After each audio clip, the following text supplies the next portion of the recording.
Goeiedag, Aboetie. Sê hallo vir die kinders. Molweni bantwana. Vandag leer ons oor vervoer. Is julle reg? Ja!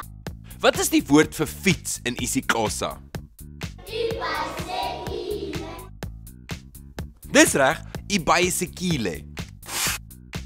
En wat is die woord vir trein in isiXhosa? Uloliwe. Baie mooi, uloliwe.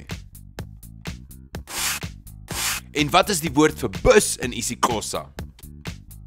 Ibhasi. Dis reg, ibhasi.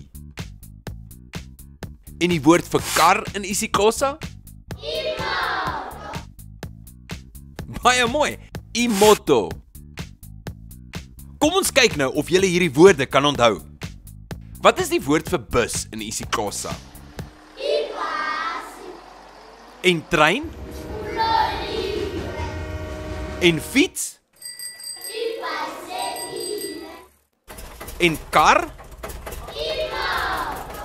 Baie mooi. En nou kan julle hierdie woorde gebruik om sinne te bou. Totsiens, Aboetie. Totsiens julle. Sien julle volgende keer.